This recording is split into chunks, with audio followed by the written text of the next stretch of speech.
If you do not want, if you don't want your image recorded, you're welcome to turn your camera off, and I'll pass it on to Dick. Great. Well, welcome everyone to our presentation of the 1619 Project Discussion Group. As you know, this group was inspired by the 1619 Project, but we don't discuss the 1619 Project specifically. We talk about race in America. And today we're going to be having a presentation from Adrian Panton, a friend of the village and a docent at the Pasadena Museum of History, who has prepared a presentation which has been given several times and has been very well received. And we're very fortunate to have him come and present it to us today about the history of Black life in Pasadena. So I'm going to hand it over to Adrian and have him tell you a little bit about himself and then go right into his presentation. And Adrian will let us know whether he wants to take questions throughout or whether he wants to hold them to the end. And so Adrian, I'll pass it over to you. The floor is yours, and thank you very much, and welcome to you and to everyone else. We look forward to a great presentation here. Thank you, Adrian. Go ahead. Okay, well, thank you, Dick, and it's a pleasure. First of all, thank you for the invitation and allowing me to do this presentation. My name is Adrian Panton, and I am doing this presentation as a volunteer of the Pasadena Museum of History. I became a volunteer in 2009, a couple of years after I retired from the California Attorney General's office. I'm an attorney, and I still have a very, very limited practice in criminal appellate law. But my practice has been in both criminal law and administrative and civil law, most of it with the state of California. So how this got started with me, let me do some disclaimers right off the bat. I'm neither an educator nor a historian. I'm just a very curious person. And when we moved to the city of Pasadena from the city of South Pasadena back in 2009, and I became aware that there was a museum here in Pasadena. So at the time I was still working, but after I retired, I said, I'm really gonna take a look at this museum. I'm really curious about it. And I found out that they had a research library there. And that really piqued my curiosity because I was very interested in the history of African Americans in Pasadena. And I went to the museum, and on the day that I went there to begin my journey into this history study that I wanted to do, I met the then volunteer coordinator, Katie, I'm forgetting her name at the moment, but this was in 2009. Diane, right. Not Feinstein, but I forget her last name, but anyway, she was a very lively person. And you know what happens when you talk to people who are very good and they're very lively and engaging? The next thing you know, not only did you get all of the information or at least set you on the course of what you wanted to do, but they also have made you a volunteer and got you in on a project. So, and that's exactly how I got into the museum. At the time, there was a wonderful project called Family Stories going on at the museum where they were doing the stories of 6 ethnically diverse families who had been in Pasadena from the turn of the century up until the present. So anyway, I studied that and really got interested in the programs at the museum, and so I became involved mainly with the education programs, but I've done several other things too. I've worked in the archives and in the research division, and I also do the housekeeping. I serve as a gallery host. So those of you who come to visit the museum, you may see me when the museum reopens. which hopefully will be sometime at the beginning of 2022, you may see me at the desk. So I look forward to seeing you. So I was called by a staff member of the museum regarding an inquiry from the Pasadena Village about doing this presentation, because there was a group in the Pasadena Village that had organized around the 1619 project. I'm very familiar with the project. I mean, just as a person of curiosity. And I've read some of the essays. I haven't read all of them. But while my presentation wasn't geared to some of the issues that the 1619 project raised, it certainly lends itself to a discussion about that, because a lot of the pictures and some of the things I'm going to discuss address some of the things that happened in Pasadena that that are topics within the 1619 project. So as I go through, this presentation is glimpses of early Black history in Pasadena. So 99.5% of these pictures are from the collection of the archives at the Pasadena Museum of History. I've added a couple of pictures just to talk about some events that happened in Pasadena. Well, one set of pictures, and then another just to give you a fuller introduction to what life was like for African-American people prior to the 1950s. So without further ado, I will go into my screen share here, and we can begin. By the way, feel free to ask questions as we go along. We can make this into a seminar-like discussion, and I certainly welcome discussions as we go along. Okay.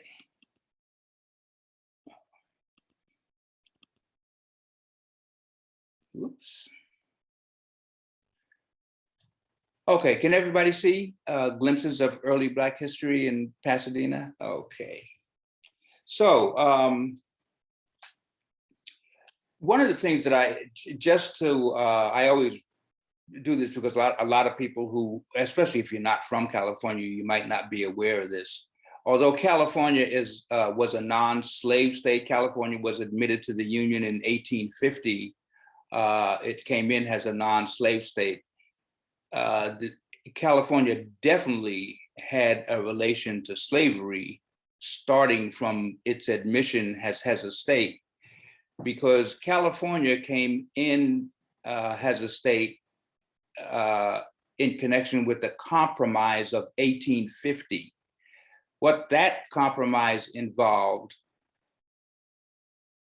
starting back in 1820, slavery was such a big issue, in the country that from 1820 and after, admission as a state into the Union had to be one slave state and one non-slave state.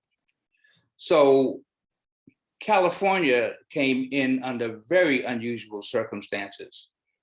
Prior to 1849, California was not a very well-populated, heavily populated territory. But the gold rush in 1849 really blew up the population. And so within that 1 year after 1849, California was seeking admission into the Union as a state, because the population had blossomed so much. But California was coming in as a non-slave state, and the last state that had come in had also come in as a non-slave state. To make a long story short, Henry Clay and Daniel Webster reached a compromise, and they said, well, California can come in as a non-slave state if we can enact the Fugitive Slave Act, the Federal Slave Act of 1850. And as you probably are aware of, this federal act was the act which allowed law enforcement officials in any state, particularly in the northern states, to apprehend any person that they believed to be a slave and bring them back to their owners in those slave states. And you weren't, you were not allowed to have a jury trial to do this. If the person turned out to be a non-slave, the person who apprehended him still got $5. But if the person who turned out to be a slave, the person who apprehended him got $10. Needless to say, there were all kinds of shenanigans, and people who were never slaves were actually made slaves because of that type of system that went on. And there was quite a good movie about that. I'm forgetting the name of it. About 3 years ago, it came out. 12 years a slave, by someone who a piano teacher from New York, upstate New York, who was apprehended, taken back to Georgia, I think the Deep South, and was held as a slave for 12 years before he finally got his freedom. So that's just to let you know, California came in, the enactment of the Fugitive Slaves Act of 1850 was connected to California's admission into the Union. So California's growth, occurred after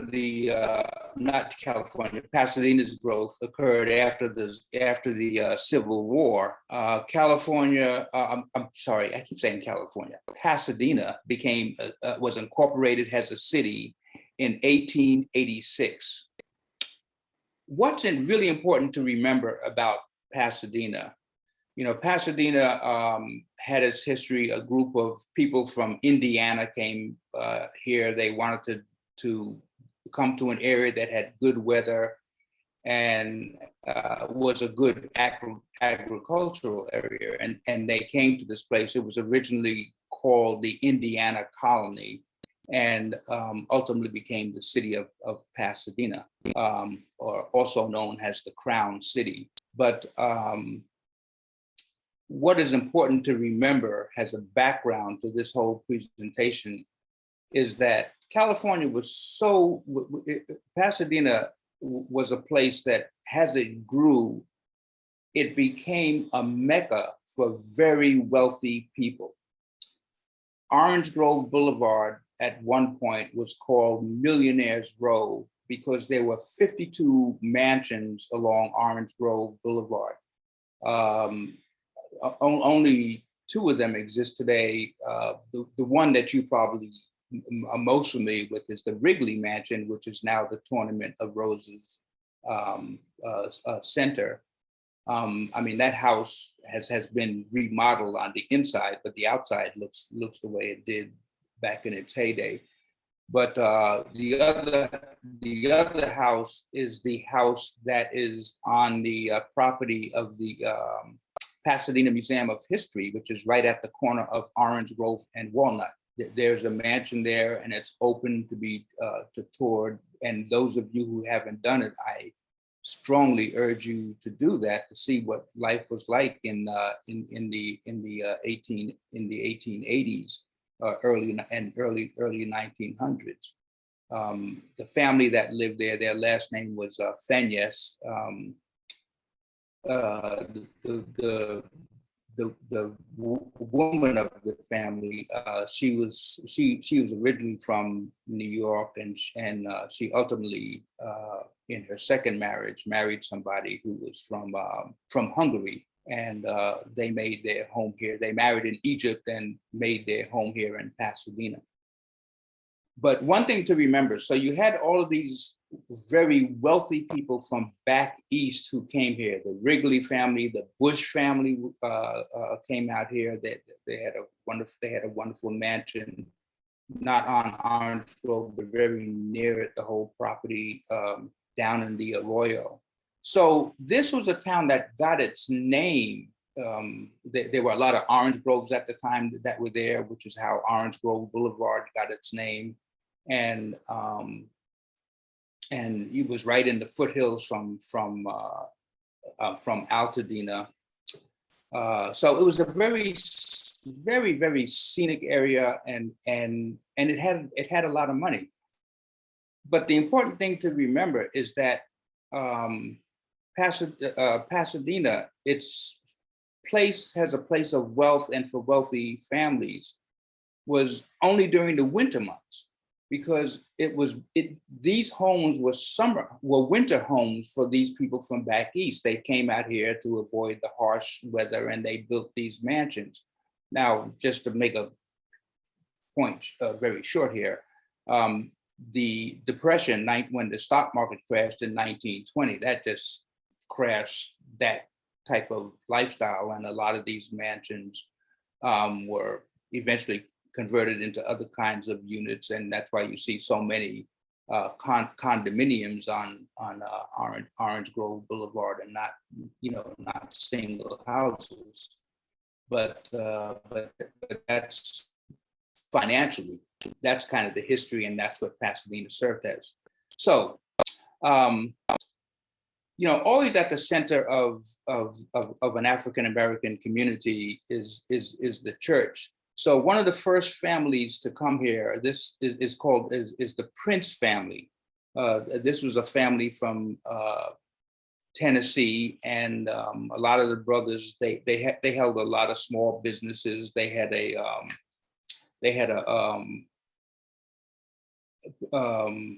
what is it I want to say?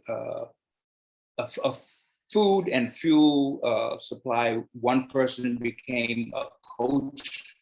One brother became a coach person. But these people were founders of the very first African-American church in Pasadena. It's called First AME Church. And the church still exists today. It was actually founded in 1887, a year after the founding of the city. And it is presently located in Northwest Pasadena. The address is 1700 North Raymond Avenue, which is a little bit north of Washington Boulevard on Raymond Avenue. But I will give you a little more history of the church as we go through this. But this family became very prominent, and they had a brother who had newspapers. These are two of the brothers in 1916. They became prosperous. They were able to buy cars, and they as I said, they ultimately became founders of the first AME church. The first building for the church was at 565 North Fair Oaks, which is at the corner of Fair Oaks and a street called Chestnut, which was just south of Walnut. That Chestnut no longer exists because of the freeway, and we'll talk about that. But this is how that church looked until around 1910. In 1910, the church built an entire new building on a street called Vernon Avenue. Vernon Avenue also no longer exists because of the construction of the freeway. The address of this church was 117 North Vernon. Those of you who are familiar with where the 710 freeway was to have been made the connection to the 210 freeway, well, that's where Vernon Avenue was. That whole section there, right below Pacific Oaks School, right above around California. So this was an area. A lot of African Americans had homes in this area. So there were a lot of businesses on Vernon Avenue, but the street, the freeway came, and this was one of the streets that it took. when the freeway came, it actually took away a lot of the business community that existed, not only business, but there were homes that African Americans had around there in that area around California and where the 710 freeway is right now. Right now, where you enter the freeway to, go either west or east on the 210 freeway. So I wanted to give you this, show you this little map here, and let me do.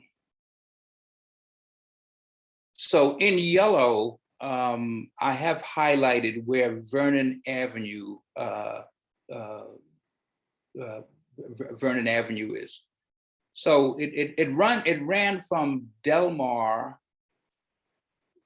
north past Colorado and just to just above Walnut,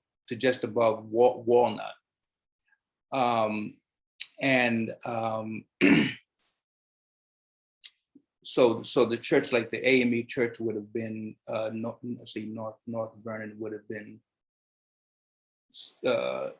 somewhere just immediately a couple of blocks north of in the second block north of Colorado, what is now Colorado Boulevard, what is shown here.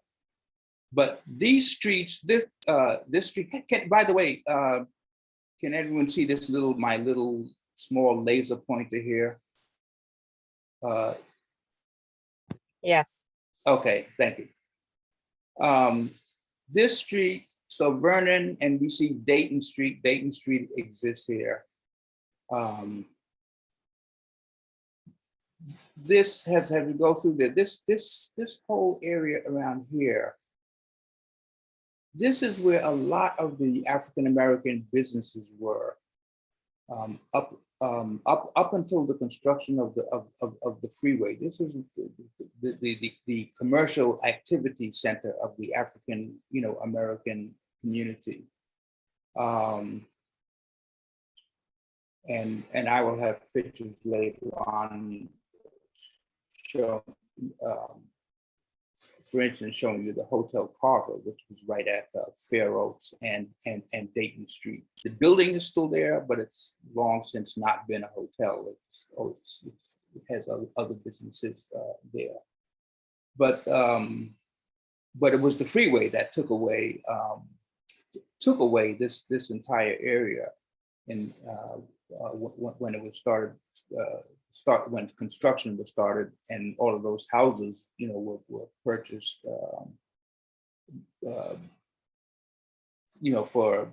for demolition, so they could do the freeway. So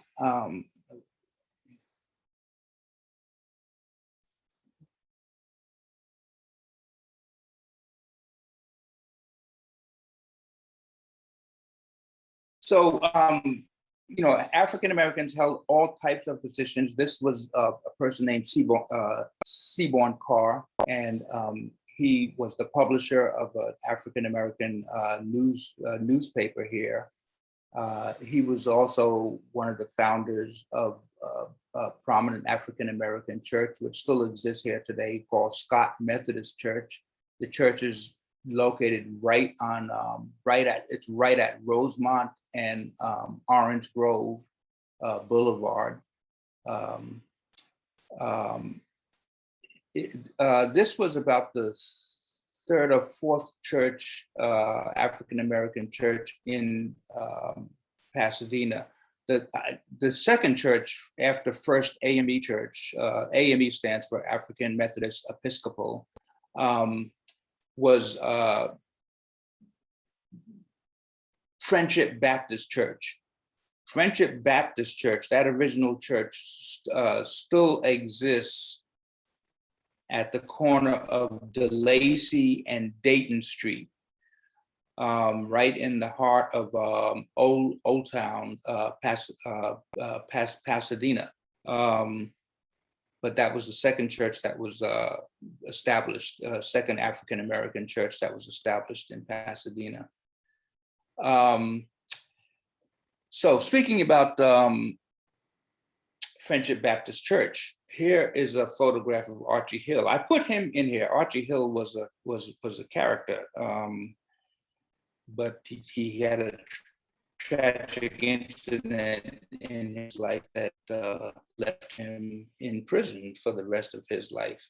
He got into an argument with a street conductor in 2003 and ended up shooting and killing the conductor. It was a white conductor, and that left him in prison for a while.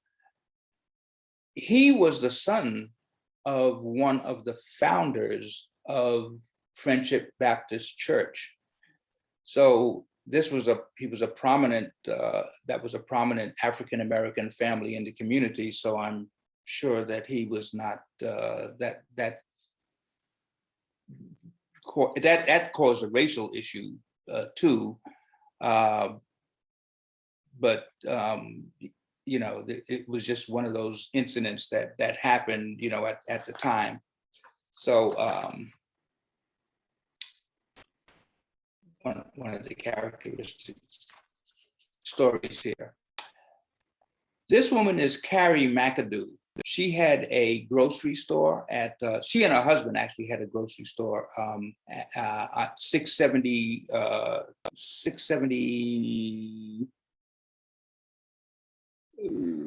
South Fair Oaks. So it was about California and Fair Oaks. So her husband passed away suddenly, and then she maintained the store. As I said, these photos came from are in the Pasadena Museum of History collection. But what's interesting about the Mcadoo family, they had a lot of pictures in there, and they have some just wonderful photography of just family activities. This is Carole Mcadoo with her grandchildren.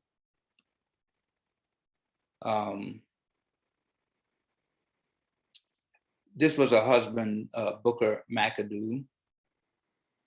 And this would be Carole over here. I'm going to get to Benjamin Mcadoo in a few seconds, but these were their children, Benjamin and sister Stella. This was Benjamin Mcadoo on his wedding day, and this is his wife. So this family really, and this is Benjamin Mcadoo in his older years. It doesn't say what age he was, but this family kept a lot of pictures, and I just thought it was just interesting to see this family. And you know, this family's had a lot of pride, and you can just really tell by how these people maintain. This was the son of Benjamin Mcadoo, who was an architect. So, and this was the Arkansas home of the Mcadoo family. And there is this wonderful. So this picture's not here. So yeah. So this family just kept a lot of pictures here. So this is Dan Woods. He's an uncle of Benjamin Mcadoo, and he was the brother of Carole Mcadoo. And here is this wonderful family portrait. Unfortunately, it doesn't say where this took place, but it looks like it's out of a coal house where they posed the family. So you can see them children sitting on the roof out of the window of this. It looks like a kind of a coal shed, and you can see this person is dressed up with the umbrella, formal attire of the dressed up attire of the early 1900s, late 1800s. Wonderful family pictures. So here was there were, like I said, there were all kind of businesses African Americans did. Here's a person, William Madison, who constructed his own power saw, and he cut wood in the orange groves to sell to Pasadena residents. This was a photo of him cutting wood in 1920. This was a rental car of William Madison, chauffeured by his son-in-law. And these are other family photos of the Madison family. This is a family called Lundy. Last name is Lundy. Lundy had a shoe shine shop, and they also had some very nice photos, family photos there. This is Mr. Lundy in his shoe shine shop. And here is the Lundy family at Cowston Ostrich Farm in South Pasadena in 1937. Those of you who have been here for a while, and those of you who have grown up here certainly are aware of the Cowston Ostrich Farm. That's, you know, I came here, like I said, in 1972. That farm was still here when I came, but it has an ostrich farm. It ceased production shortly thereafter. But I'm sure that there are people in here who, is there anybody here in this program who has gone to this facility while it was operated as an ostrich farm? Oh, nobody? Wow. Okay, interesting.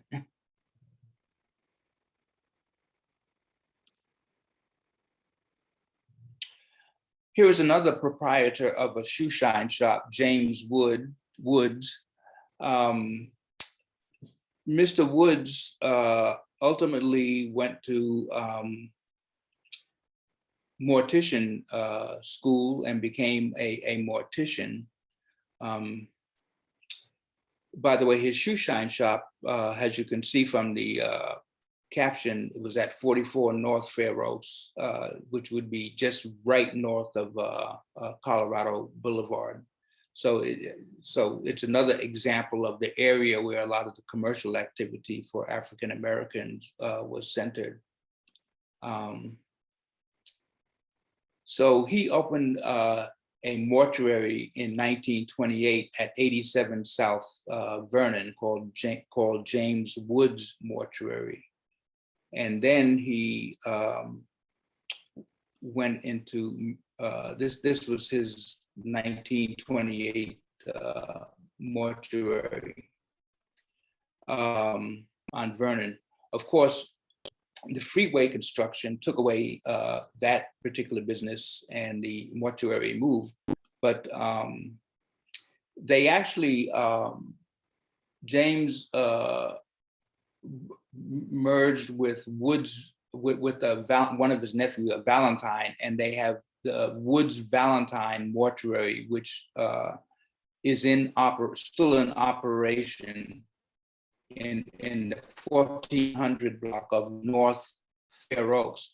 That is just north of Washington Boulevard, and that is a well-known African-American mortuary in Pasadena that still exists today. So that's a mortuary that had its origins from back in 1928.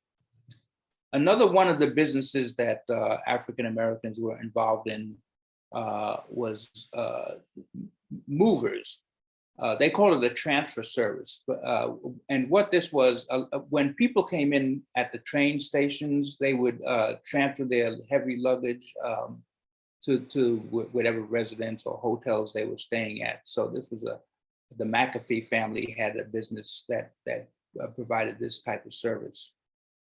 And here's another family portrait of the McAfee family. A lot of the photos in the collection at the museum were undated, so I can only give you an approximate date of this, and I would say that this would have been in the early 1900s. We still see the horse-drawn carriage there that some families many families still use.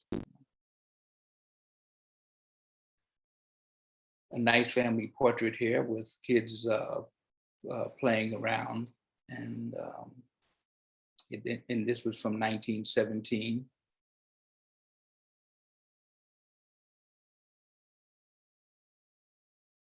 Another business was house cleaning. This was the Jones House Cleaning Service. They were located at 1314 West Mountain. So Mountain Avenue, for those of you who don't know, is it would be right north of the 210 freeway. You first come to Maple, and then Villa, and then Mountain Avenue. So that's this street. This is where this house cleaning service was headquartered. So this is called the Francisca building. This building is still exists on Dayton Street. It now covers these addresses. It addresses from 22 to 26 West Dayton Street.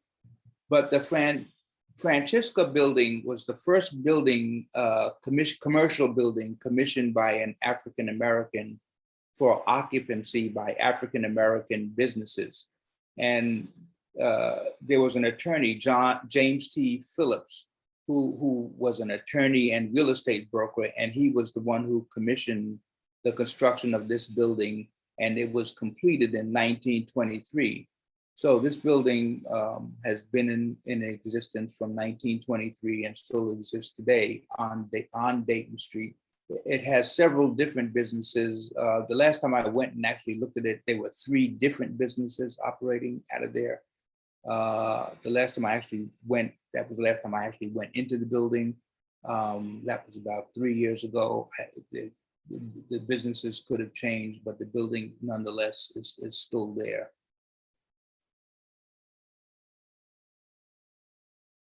And this is how the building, this is the interior.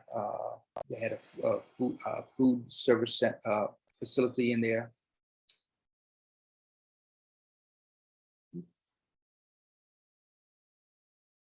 This is the Phillips family. John Phillips, of course, is the one here with the seated to the left.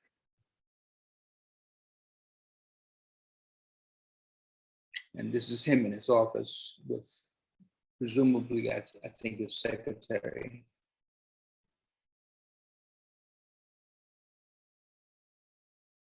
So here we have a photo of John Wright.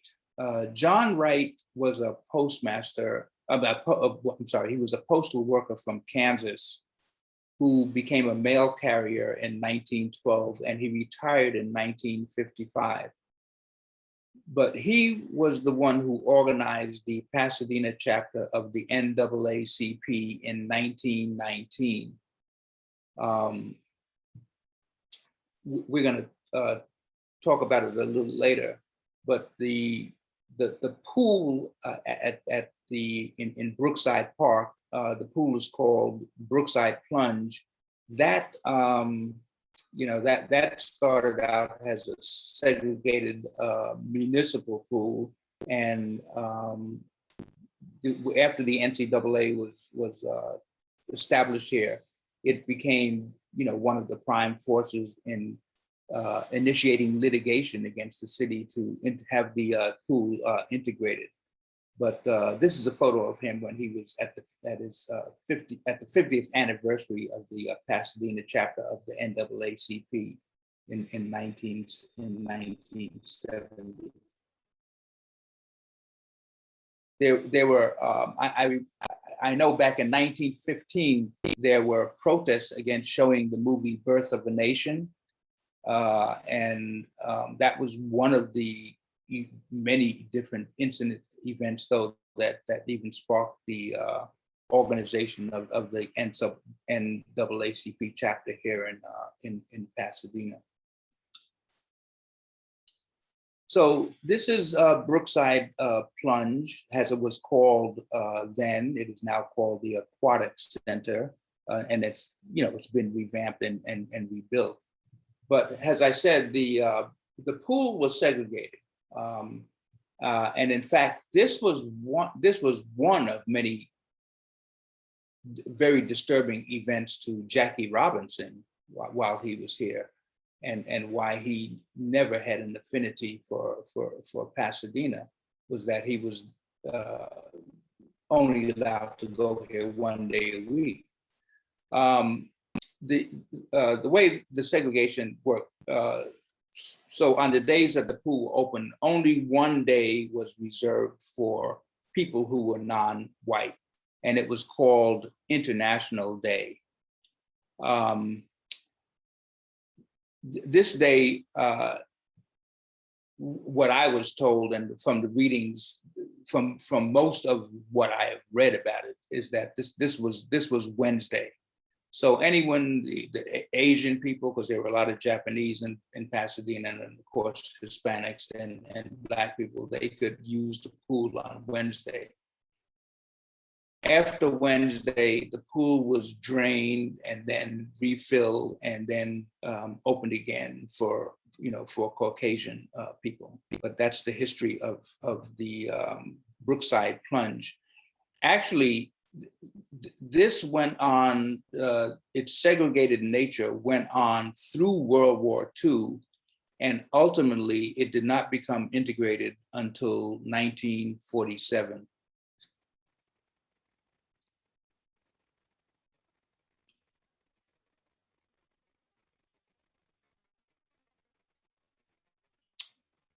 So this would have been International Day when there were, minorities using, non-white people using the pool. So Jackie Robinson and his brother, Mac Robinson, grew up here in Pasadena. They were originally from Georgia, but they were able to purchase a house in what is now in the northwest area of Pasadena. Both of them were tremendous athletes. Mac Robinson, Jackie Robinson's brother, was a 1936 Olympian, and he came in second behind Jesse Owens in the 200 meters. When Mac Robinson came back to Pasadena, there were very few job opportunities. He ultimately ended up working, for the city, and retired from the city and passed away. I'm forgetting what year he passed away, but outside of City Hall, they now have two statues, one of Jackie Robinson and one of Jackie Robinson, giving recognition to the fact that they lived here in the city during their youth. This is Mac in 1989 displaying his silver Olympic medal. So they, just to give you a flavor of African-American life, they actually had African-American Boy Scout troops. So this was an African-American Boy Scout troop from the Pasadena area. This was either in 1933 or 34 at Camp Huntington up in Rubio Canyon in the Angeles National Forest. Now this was a photo, this is not from the museum's collection. This was actually given to me by a member of our church, who I'm a member of First AME Church, and he was just showing me the name James Duncan. Remember that name, because that's one of the from that family. You know, when I mentioned that my first introduction to the museum was working on family stories, well, the Duncan family was the African-American, was the family that represented the African-American ethnic group in that exhibit. So here's Jackie Robinson here to our left, wearing number 18, and to his right is Ray Bartlett, who we will also see further pictures of. Ray Bartlett became the second person of color to be on the Pasadena police force. So here is Ray Bartlett in 1947. He was hired in 1947. This is his official photo here on the left. And over here on the right, we have a photo where he apprehended a burglar who shot at a car, and there's a bullet hole in the trunk that he's pointing to. The Bartlett family was also a prominent family in the San Gabriel Valley. In fact, one of the brothers, the Bartlett brothers, was the mayor of Monrovia for a while. So I mentioned Duncan family. So Bill Duncan, he became the first firefighter, Pasadena firefighter for the Pasadena Fire Department in 1952. So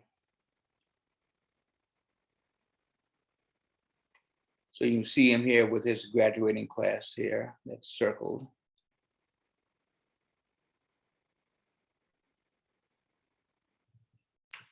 So here we have Joan Williams. I was mentioning when I got on the program, when I got on today, that you had a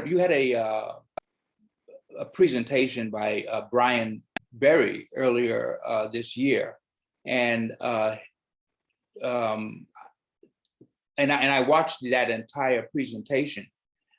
I saw that the son of Joan Williams was there, and he gave a very good account of what happened to his mother.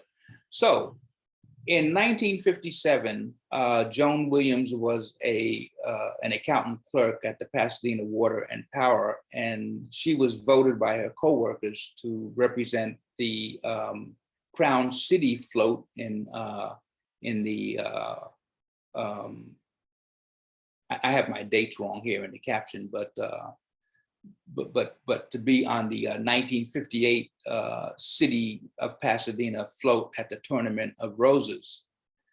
Ultimately, people, because she was so light, people just assumed that she was white, and but when some reporters went to her house and noticed, that her husband was darker than she was, and reported that she was not white, but in fact was Black. All of a sudden, that float became canceled, and she was even snubbed by the then mayor, Seth Miller. So this became actually a national story, and she was on the cover of Jet magazine in 1958. So this kind of racism that existed in the early 50s.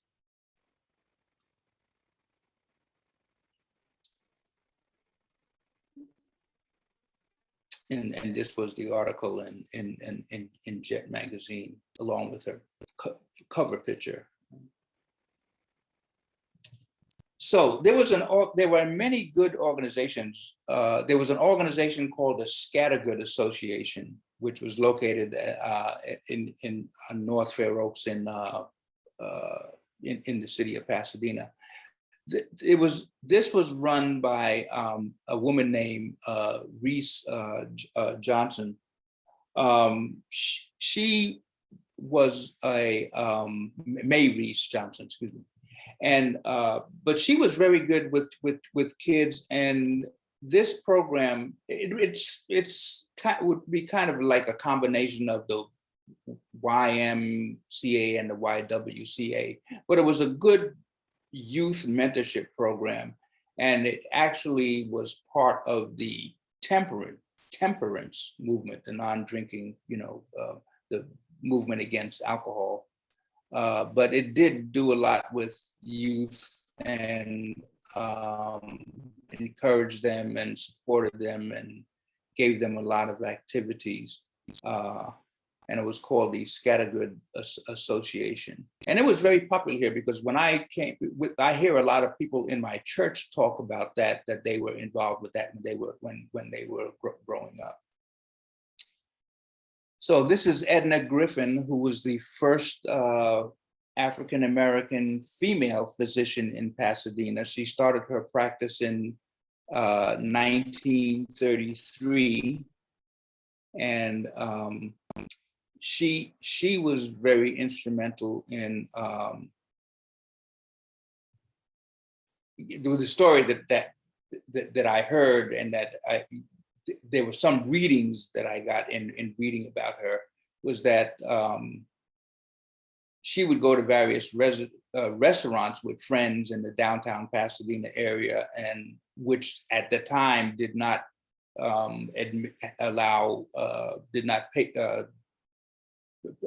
have services for African-American people. But because she was known in the community, she would go there, and she, in essence, integrated a lot of the restaurants, several restaurants in the downtown area over the course of her lifetime while she was practicing here. So this is a montage about the Hotel Carver. The Hotel Carver, as I mentioned, was in the building, which is right.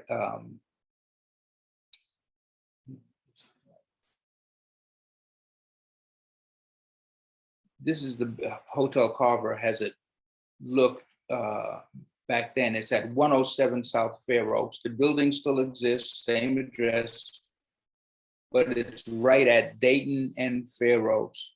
The Hotel Carver was the center of a lot of jazz performances in Pasadena by internationally well-known jazz performers. And it had two clubs in it. The same club. At one time, the club was called the Onyx Club, and I think the name changed to the Cobra Club. But the hotel ceased operations, I believe, in the late 60s.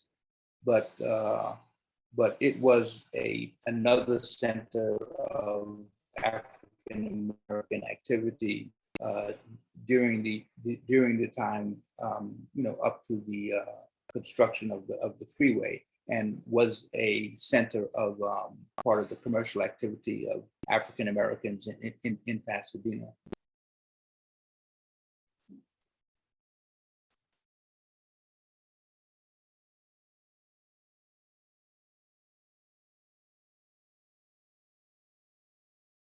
So this is that corner back in the 1880s, that same corner which housed where the Hotel Carver was located. So this is just a picture that I took just to give a flavor of what African-American life was like. This was a church Sunday school picnic at Santa Monica Beach. You notice the very revealing beach attire. But that was the dress of the day until you got into the water. But I just like to use that just to show you that.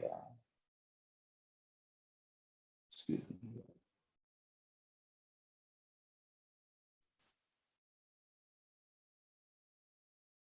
Excuse me. Let me get out of here.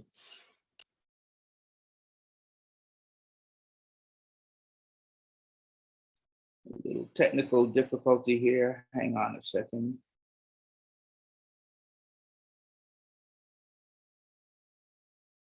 Okay.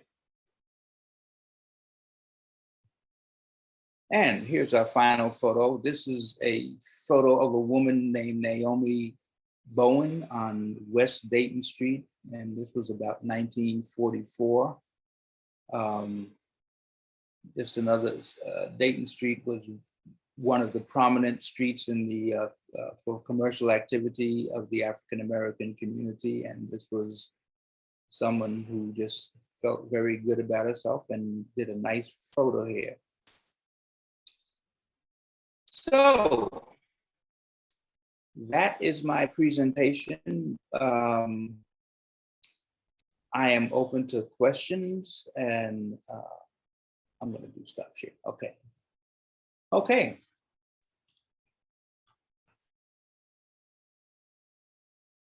So does anybody have any questions or anything to add to what they see, or was anything familiar with them? Is anybody here from, did anybody grow up in here who's grow up here in Pasadena?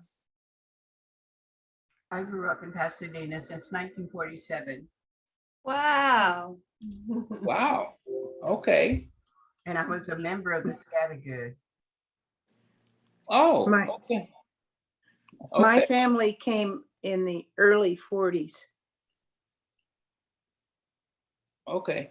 The person, I can't tell who said, who was the person who mentioned who's a member of Scattergood? My name is Tina Hooper. Hi, Tina. Tina Hi. Hooper. Hi. How are you? I'm so glad you could listen in. Adrian, this is fantastic. We also have some comments in the chat from Crystal Morse about her family business, the Morse Construction. I hope you saw that. Yeah, that was thank you. That was the Jones family. So they were Blanca actually, Picabo. you mentioned cleaning service. They actually did wood floors as well. And they were known for wood floors in Pasadena, the Jones family. And so now we're the fourth generation. And my husband, does floors from, great grandfather. Oh my goodness. And we're still in Pasadena. Wow. I wish I had known that. We just had our floors done. Didn't know about that. Well, you can call us when it's time to refinish. So What's the business called? now it's Morse Constructions because his father married into the Jones family. So now it's called Morse Construction Services.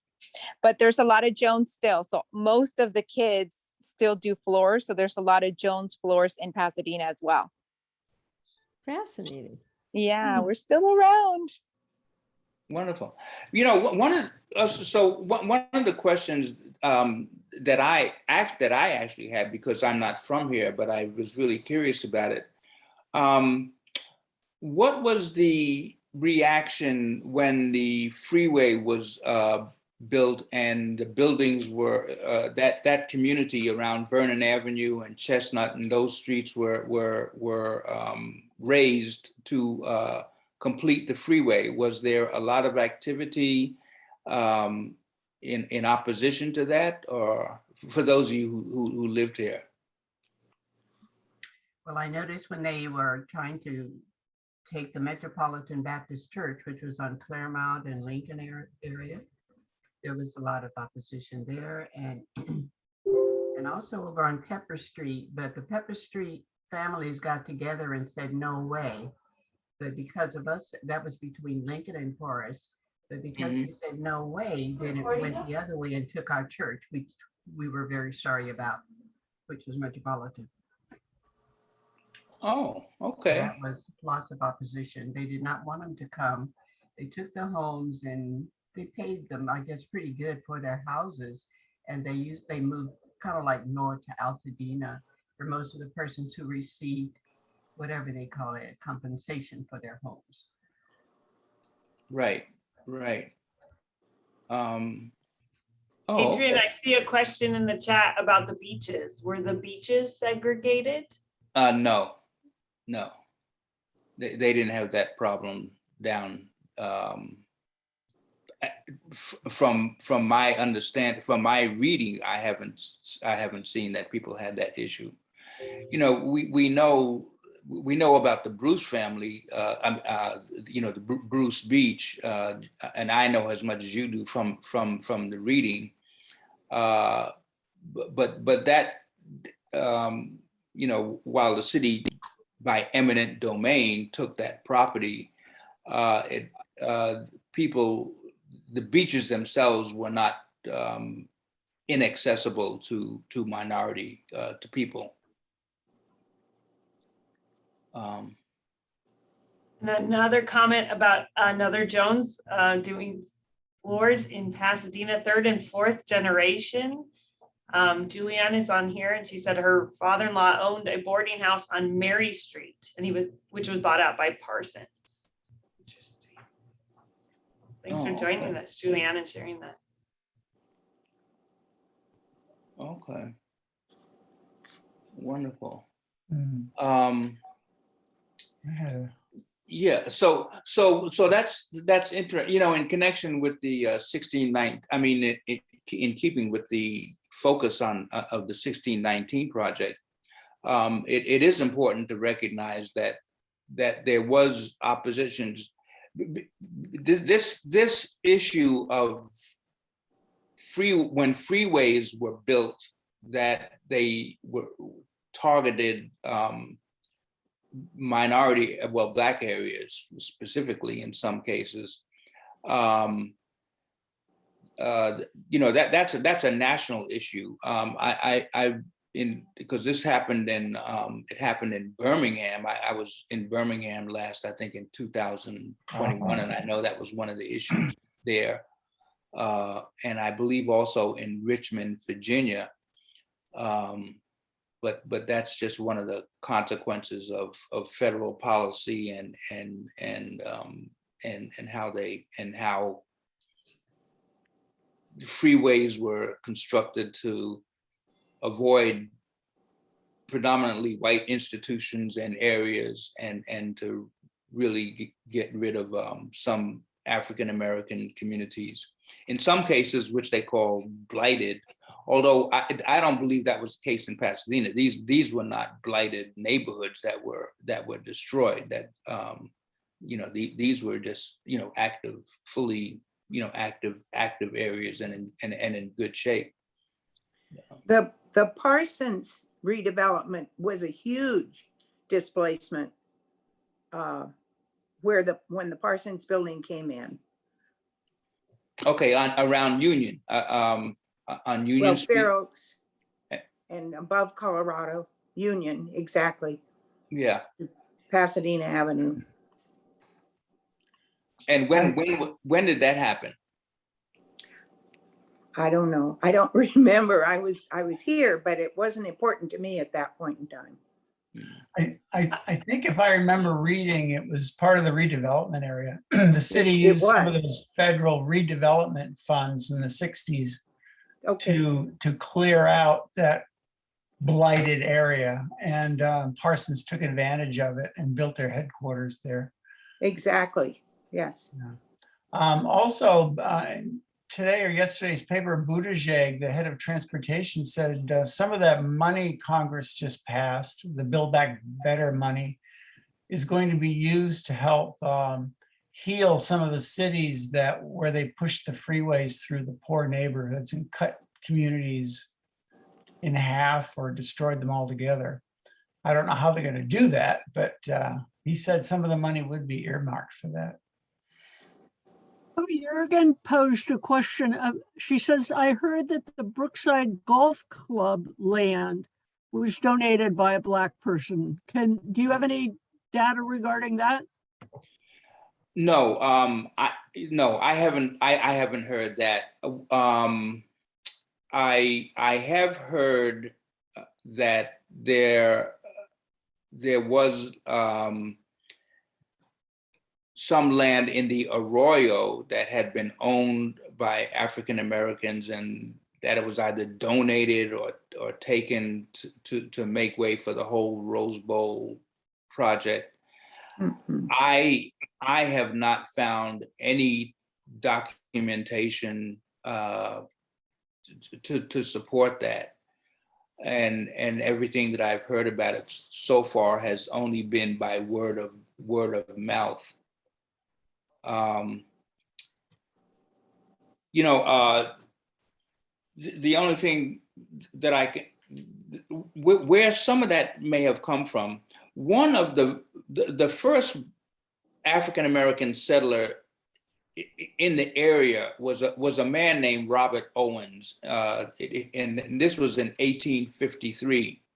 Robert Owens was he's a former slave from Texas, and he had a government contract to chop wood in the Arroyo Seco. The area where he chopped wood at, and when he was doing this, working there, he stayed there. He would stay there. He actually lived in LA, but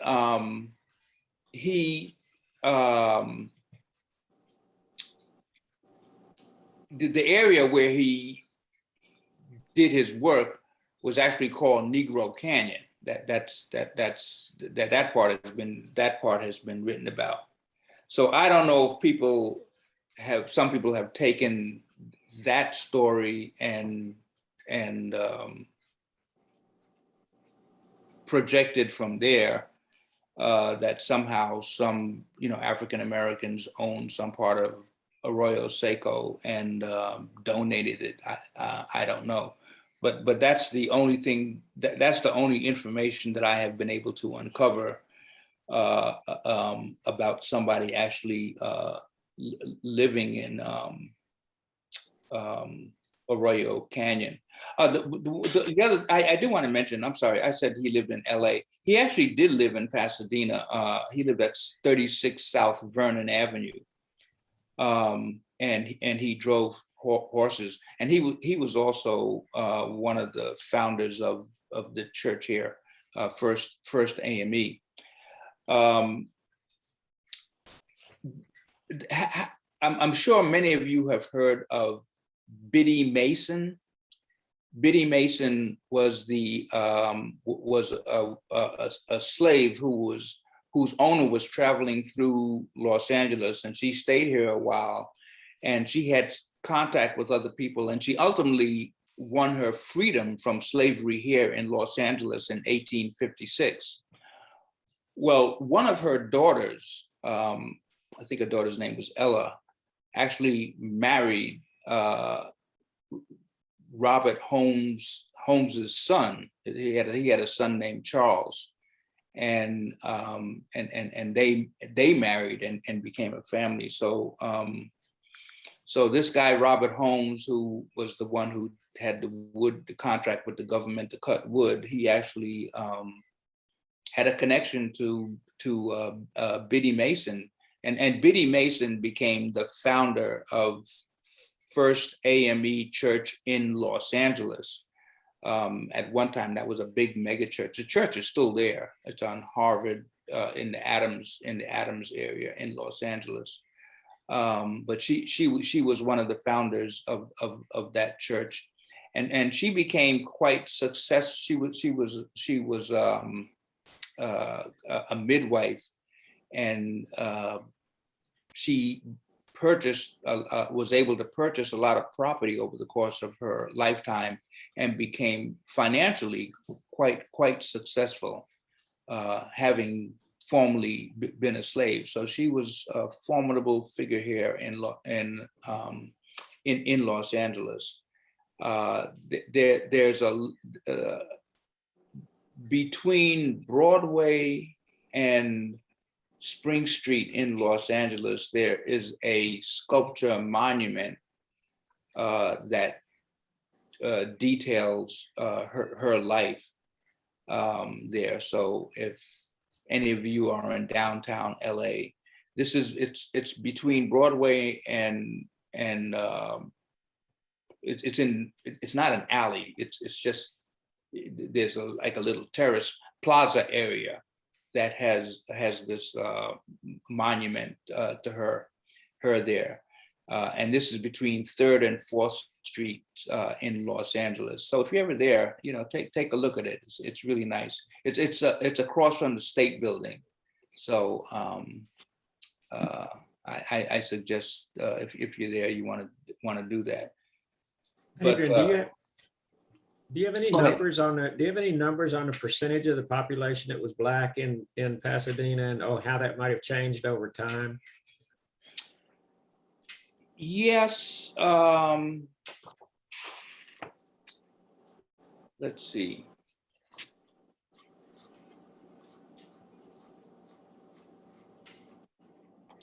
So in the 1890 census, there were 75 Blacks out of a population of 4,881. So that's 1.5%. In the 2010 census, it was 10.7%, and this census, 2020, it's 8.8%.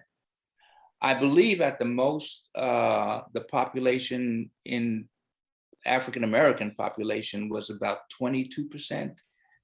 And that would have been around the early 70s, but it has dwindled, since Pasadena has become, a very expensive place, to live. And that's even reflected today from just going from 2010 to 2020. I mean, they drop almost 2%. So those are the figures that I have. Adrian, considering the paucity of African Americans in the early 1900s, were any of these hotels or homes listed in the Green Book where Blacks had to stay when they traveled, at least I know down south? That's a very good question. I never looked up to see if Hotel Carver was listed, because that would be the one hotel that would have been in there. Mm-hmm. I'm gonna look that up. That's an excellent question.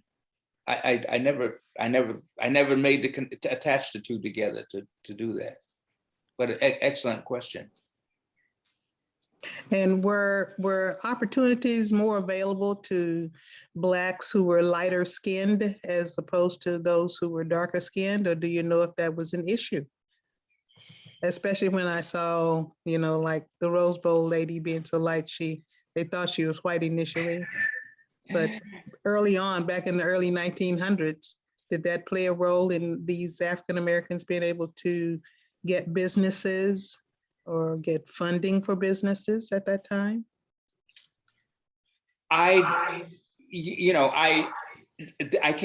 don't know. I don't have the answer to that question. I mean, because I'm not from here, and the people that I've talked to since I've lived here never have raised that has an issue. So I don't know that. I would say this has just an observer about history in the United States. Being light-skinned would give you an advantage in any jobs that were available to African Americans. I would say that, because that's just the nature of the way that racism has worked, in this country. But to answer your specific question about Pasadena, I cannot honestly give you an answer, because I simply don't know.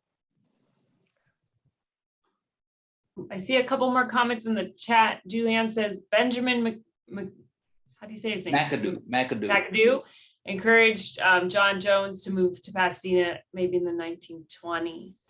And then a question, did they drain the pool? I think this is the $1 million question. Did they really drain the pool once a week for after International Day?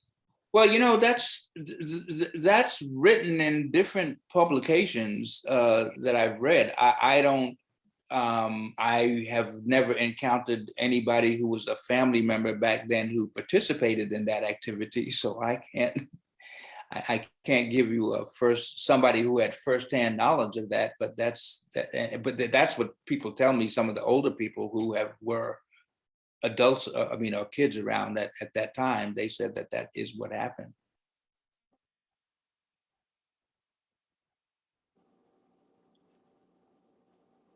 Well, this is just And someone fantastic. said yes. Let's give Adrian a round of applause and we can continue with more questions if we have more discussion. Thank you so much, Adrian, for joining us.